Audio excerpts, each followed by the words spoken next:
আসসালামু আলাইকুম ওয়া রাহমাতুল্লাহ। সবাইকে চলে আসলাম আজকে আমাদের সেই ঐতিহাসিক লেয়ার মুরগির বাচ্চার ও দেশি মুরগির বাচ্চার ১৬তম দিনের আপডেট নিয়ে। আলহামদুলিল্লাহ, আপনারা দেখতেই পারতেছেন যে আমার মুরগির বাচ্চাগুলো খাবার খাচ্ছে। আলহামদুলিল্লাহ, আজকে ১৬তম দিনেও আমার মুরগির বাচ্চা আলহামদুলিল্লাহ সুস্থ আছে।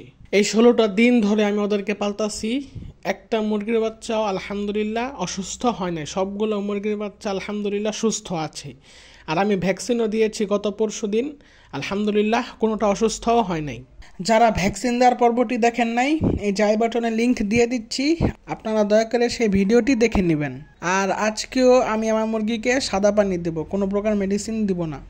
আর যারা আগের পর্বগুলো দেখেন নাই তাদের জন্য বলে দিচ্ছি, ৮ম দিন থেকে ১২তম দিন পর্যন্ত মুরগির বাচ্চাগুলোকে কি কি মেডিসিন দিয়েছি সেই ভিডিওর লিঙ্ক এই আই বাটনে দিয়ে দিচ্ছি, আপনারা দয়া করে দেখে নেবেন। আর দ্বিতীয় দিন থেকে ৫ম দিন পর্যন্ত মুরগির বাচ্চাগুলোকে কি কি মেডিসিন দিয়েছি সেই ভিডিওর লিঙ্কও আপনারা এই যে আই বাটনে দিয়ে দিচ্ছি, আপনারা দয়া করে দেখে নেবেন। আর ডেসক্রিপশন বক্সেও লিঙ্কগুলো দেওয়া থাকলো।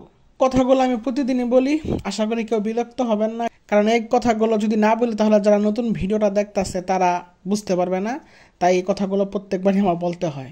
আশা করি কেউ বিরক্ত হবেন না। তাহলে প্রথম দিন আমি সাদা পানি দিয়েছিলাম, তারপরে দ্বিতীয় দিন থেকে ৫ম দিন পর্যন্ত মেডিসিনের পানি দিয়েছি, তারপরে ষষ্ঠ এবং সপ্তম দিনে সাদা পানি দিয়েছি, তারপরে আবার ৮ম দিন থেকে ১২তম দিন পর্যন্ত মেডিসিনের পানি দিয়েছি, তারপরে ১৩তম দিন সাদা পানি দিয়েছি, তারপরে ১৪তম দিনে ভ্যাকসিন দিলাম, তারপরে ১৫তম দিনে সাদা পানি, আজকে ১৬তম দিন, আজকেও সাদা পানি দেবো, কারণ এতদিন অনেক মেডিসিন দেওয়া পড়ছে। আর খুব শীঘ্রই আমি ওদেরকে লাইজোবিটের পানি দিতে হবে, কারণ ওদের যেহেতু ভ্যাকসিন দিয়েছি ওদের রোগ প্রতিরোধ ক্ষমতা বৃদ্ধি করাতে হবে। এখন যদি আমি ৩ দিনের লাইজোবিটের একটা কোর্স করাই, লাইজোবিট, ইমোলাইট, মুরা প্লাস, লাইজো প্লাস এগুলো সব একই, আমি বোঝার সুবিধাতে লাইজোবিটটাই বলছি, কারণ সবাই লাইজোবিটটাই বেশি ব্যবহার করে। এটা ব্যবহার করলে আশা করি ভ্যাকসিনের কার্যকারিতা আরও বৃদ্ধি পাবে, মুরগির বাচ্চা শরীরের রোগ প্রতিরোধ ক্ষমতা আরও বৃদ্ধি পাবে, আশা করি কিছু হবে না। তারপরও ঠিক নেই যে আগামীকালকে কী মেডিসিন দেই, ইনশাল্লাহ আপনারা আপডেট পাবেন। আর প্রতিদিন ভিডিও দিতেছি আর প্রতিদিন এক কথাই বলতেছি, আশা করি কেউ বিরক্ত হবেন না, কারণ একটাই যে আপনাদেরকে দেখাচ্ছি আমার মুরগির বাচ্চাগুলো সুস্থ আছে কি না, হঠাৎ করে আবার কোনোটা অসুস্থ হলো কি না, আর ওদের রিয়াকশন কীরকম, মানে মেডিসিন দেওয়ার কারণে কোনো অসুস্থ হলো কি না, বা কোনো রিয়াকশন করতেছে কি না, বা কোনো পার্শ্ব প্রতিক্রিয়া আছে কি না। আপনারা তো অনেক কিছু মনে করেন যে মেডিসিন খাওয়াইলে মুরগির বাচ্চা ভালো থাকে না, হ্যান ত্যান অনেক কিছু আছে, কিন্তু কিছুই না। দেখেন আমি এতগুলো মেডিসিন দেই, কোনো অ্যান্টিবায়োটিক দেই না, খালি প্রথম দ্বিতীয় দিন থেকে ৫ম দিন পর্যন্ত র্যানামাইসিন আর অ্যানামক্স এই 2টা অ্যান্টিবায়োটিক ছিল, সেগুলো দিয়েছি বিধাই আজকে এতদিন পর্যন্ত আলহামদুলিল্লাহ মুরগির বাচ্চাগুলো সুস্থ আছে। কোনো ঠান্ডা লাগে নাই, কোনো ঝিমায় নাই, কোনো মানে পায়খানায় পায়খানার রাস্তায় পায়খানা লেগে থাকে, তারপরে চুনা পায়খানা করে, এগুলো কিছুই হয় না, কারণ আমি আগে থাকতে চালাই রাখছি। এখন আমার মুরগির বাচ্চা আলহামদুলিল্লাহ পুরো সুস্থ। এজন্যই মূলত প্রত্যেকদিন ভিডিও ছাড়তেছি, আপনাদেরকে আপডেটটা দিচ্ছি। আর কি কি মেডিসিন দিতেছি সেটা তো বলে, যেদিন সাদা পানি দেয় সেদিনকে বলে দেয়, যে যেমন আজকে সাদা পানি দিয়েছি আপনাদেরকে বলে দিছি, আর যেদিন মেডিসিন দেয় সেদিন বলে দিয়ে যে আজকে কি কি মেডিসিন দিছি। এই যে ভিডিওর লিঙ্ক আছে, এখানে ক্লিক করে বিস্তারিত দেখে নিন।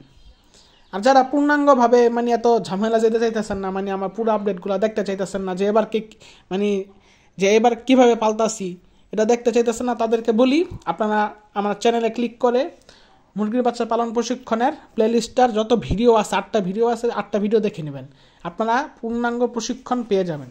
আর আমার এই নিত্যদিনকার আপডেট দেখতে পারেন, আশা করি ভালো লাগবে, কারণ মুরগির বাচ্চা দেখতে সবারই ভালো লাগে, আর বিশেষ করে এরকম সুস্থ মুরগির বাচ্চা, বড় সাইজের মুরগির বাচ্চা। আবার আমার এগুলো হচ্ছে লেয়ারের ক্রস মুরগির বাচ্চা প্লাস দেশি মুরগির বাচ্চা আছে, 2 জাতের মুরগি একসাথে পাল্টাছি, কোনো অসুবিধা হয় নাই, একটা আনকমন ব্রিড। চাইলে আমার এই ভিডিওগুলো দেখতেও পারেন। আর যদি যদি শিখতে চান, যে একটু তাড়াতাড়ি শিখতে চান, তাহলে আগের ভিডিওগুলো দেখে নিন, ভালো হইব। আর ইদানিং যেগুলো ছাড়তেছি এগুলো দেখতে পারেন, অনেক কিছু শিখতে পারবেন, কারণ অনেক এই ভিডিওগুলো ছাড়তেছি, সাথে সাথে কিছু গুরুত্বপূর্ণ আমি কথাও বলি প্রত্যেক ভিডিওতে। আশা করি সেগুলো শুনবেন, আশা করি আপনার অভিজ্ঞতা হয়ে যাবে। আর